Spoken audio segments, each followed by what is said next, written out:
السلام علیکم، سبسکرائب کریں ہمارے چینل کو اور بیل آئیکن کو کلک کرنا نہ بھولیں تاکہ آپ دیکھ سکیں ہماری نئی نئی ویڈیوز۔ بسم اللہ الرحمن الرحیم۔ محترم ناظرین، السلام علیکم ورحمۃ اللہ وبرکاتہ۔ محترم ناظرین، کچھ لوگ کہتے ہیں کہ انسان گوشت کھانے سے ایکسٹریمسٹ بن جاتا ہے اور اس کے اندر تشدد، بے رحمی اور ہنسا کا مزاج پیدا ہو جاتا ہے اور اس کے اندر سے رحم و کرم، عفو و درگزر، دلداری اور دل نوازی، حسن اخلاق اور حسن سلوک جیسی صفات ختم ہو جاتی ہیں اور اس کے سینے کے اندر جو دل ہوتا ہے وہ دل نہیں بلکہ پتھر کے سل بن جاتا ہے۔ تو آئیے ہم اس کا جائزہ لیتے ہیں اور تاریخ انسانی کو دیکھتے ہیں کہ تاریخ انسانی میں وہ شخصیات جنہوں نے بڑے بڑے کارنامے انجام دیے ہیں ان کا حل ذرا ہم دیکھتے ہیں۔ تاریخ انسانی میں حضرت عیسیٰ علیہ السلام اور شری گوتم بدھ کو رحم دلی کا سب سے بڑا ترجمان، نقیب اور ریپرزنٹیٹیو ان کو تصور کیا جاتا ہے، لیکن ان کا حال یہ ہے کہ یہ دونوں گوشت خور تھے، گوشت کھایا کرتے تھے۔ حضرت عیسیٰ علیہ السلام کی تعلیم تو یہ تھی کہ اگر کوئی تمہارے ایک گال پر مارے تو دوسرا گال اس کے سامنے کر دو، اور جہاں تک شری گوتم بدھ کا تعلق ہے تو وہ گوشت کھایا کرتے تھے، اور جب ان کا انتقال ہوا تو ان کے ہاتھ میں اس وقت گوشت تھا اور وہ گوشت کھا رہے تھے۔ اسی طرح ہم حضرت ابراہیم علیہ السلام کو دیکھتے ہیں۔ حضرت ابراہیم علیہ السلام کی طرف تمام دنیا کے مذاہب نسبت کرتے ہیں۔ برہمن کہتے ہیں کہ ابراہیم علیہ السلام جو ہے ہمارے آبا و اجداد تھے اور ہمارے وہ اجداد تھے۔ اسی طرح مسلمان کہتے ہیں کہ وہ ہمارے نبی تھے۔ یہود و نصارہ کہتے ہیں کہ وہ ہمارے نبی تھے، ان کی طرف وہ نسبت کرتے ہیں۔ یہاں تک کہ مشرکین مکہ بھی اپنی نسبت انہی کی طرف کیا کرتے تھے، لیکن ان کا حال یہ تھا کہ وہ گوشت کھایا کرتے تھے، اور جب ان کے یہاں کوئی مہمان آتا تھا تو گوشت سے ہی باضابطہ ان کی ضیافت کرتے تھے، مہمان نوازی کیا کرتے تھے۔ اور ان کے تعلق سے قرآن مجید میں اللہ تبارک و تعالی نے فرمایا، ان ابراہیم لحلیم اواہ منیب، یقیناً ابراہیم علیہ السلام جو ہیں بڑے ہی حلیم، بردبار اور اللہ کے سامنے رونے والے، گڑ گڑانے والے اور خوب رجوع ہونے والے ہیں۔ تو حضرت ابراہیم علیہ السلام کی پوری زندگی میں ایک بھی ایسا نمونہ نہیں ملتا کہ ان کے اندر تشدد ہو یا سختی ہو یا انہوں نے کسی پر ظلم و زیادتی کی ہے۔ اس کے برخلاف ہم ہٹلر کو دیکھتے ہیں۔ کیا ہٹلر سے بڑھ کر بھی کوئی جور و ستم، بے رحمی، تشدد اور ہنسک ہو سکتا ہے؟ جس نے لاکھوں انسانوں کو قتل کرا دیا، جس نے خون کی ندیاں بہا دی، جس نے گردنوں کے مینار قائم کر دیے اور جس نے لاکھوں لوگوں کو چمنی میں ڈال کر جلا دیا، لیکن اس کا حال یہ تھا کہ اس نے زندگی میں کبھی گوشت نہیں کھایا، ہمیشہ وہ سبزی کھایا کرتا تھا، وہ شاکاہاری تھا۔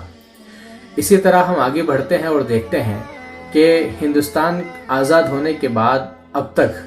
ہمارے ہندوستان کے اندر جتنے فسادات ہوئے ہیں، چاہے وہ میرٹھ کے ہوں، ملیانہ کے ہوں، ہاشم پورہ کے ہوں، یا پھر گجرات کے ہوں یا مظفر نگر کے ہوں، یہ تمام کے تمام فسادات، اور ان فسادات میں جن لوگوں کو لوٹا گیا، مارا گیا، کاٹا گیا، بے گھر کیا گیا اور عصمت دری کی گئی، یہ تمام کے تمام فسادات جو ہیں اور ان فسادات میں جو ظلم و ستم ہوا، یہ سب انہی لوگوں کے ہاتھوں سے ہوا جو سبزی خور ہیں، جو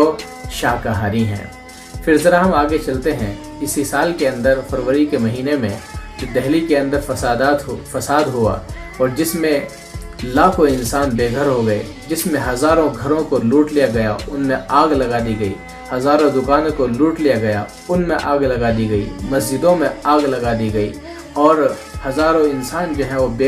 بے گھر ہو گئے۔ اسی طرح سینکڑوں انسان جو ہے وہ زخمی ہو گئے اور 100 کے قریب انسان جو ہے وہ مارے گئے، گاجر مولی کی طرح کاٹ دیے گئے بے رحمی کے ساتھ۔ کہیں گھروں پر پیٹرول بم ڈالے گئے، کہیں کچھ کیا گیا، کہیں راستے میں جتنی گاڑیاں کھڑی تھی سب کو نظر آتش کر دیا گیا۔ یہ سب بھی ان لوگوں کے ہاتھوں ہوا جو سبزی خور کہلاتے ہیں۔ اور ذرا ہم آگے بڑھتے ہیں اور دیکھتے ہیں کہ 2014 سے اب تک جتنی موب لنچنگز ہوئی ہیں اور جتنے لوگوں کو مار دیا گیا بے رحمی کے ساتھ، گھروں میں گھس کر، بسوں میں، راستہ چلتے ہوئے اور ٹرینوں میں، یہ سب موب لنچنگ بھی انہی لوگوں کے ہاتھوں ہوئی ہیں جو سبزی کھانے والے کہلاتے ہیں، سبزی خور کہلاتے ہیں، جو شاکاہاری کہلاتے ہیں۔ تو یہ سمجھ لینا کہ کسی کے اندر جو ہے غذاؤں سے یا کھانا کھانے سے شدت اور عدم شدت، ظلم و زیادتی، بے رحمی یا رحم دلی، سخت دلی یا نرم دلی پیدا ہو جاتی ہے، یہ بے وقوفی ہے، یہ نادانی ہے، یہ ابلہی ہے، یہ سفاہت ہے۔ جب تک انسان کے دل کی دنیا تبدیل نہ ہو، جب تک انسان کے دل و دماغ میں محبت اور ہمدردی کے جذبات انگڑائیاں نہ لے، جب تک کہ انسان کے اندر اخوت و بھائی چارگی کی اسپرٹ پیدا نہ ہو جائے اور اس کے رگ و ریشے میں نہ سما جائے اور خون کی طرح اس کی رگوں میں نہ دوڑنے لگے، اور جب تک انسان اپنے خالق و مالک سے نہ ڈرے، اور جب تک مرنے کے بعد آخرت میں اس کے سامنے جواب دہی کا احساس اس کے اندر پیدا نہ ہو، اس وقت تک نہ انسان بدل سکتا ہے، نہ اس کی بری عادتیں تبدیل ہو سکتی ہیں، نہ اس کی بری صفات اور بری خصلتیں بدل سکتی ہیں، اور نہ ہی کوئی غذا اور نہ ہی کوئی خوراک اس کے مزاج اور اس کے مذاق کو تبدیل کر سکتی ہے۔ اس لیے ہمیں اپنے اندر محبت پیدا کرنی چاہیے، اخوت پیدا کرنی چاہیے، بھائی چارگی پیدا کرنی چاہیے، رحم دلی پیدا کرنی چاہیے، اور انسانوں کا پیار ہمیں اپنے اندر پیدا کر لینا چاہیے۔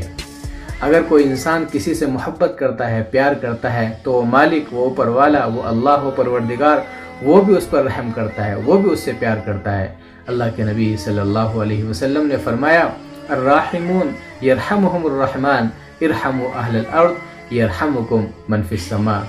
رحم کرنے والوں پر رحمان رحم کرتا ہے، تم زمین والوں پر رحم کرو، آسمان والا تم پر رحم کرے گا، آسمان والا وہ تم پر رحم کرے گا۔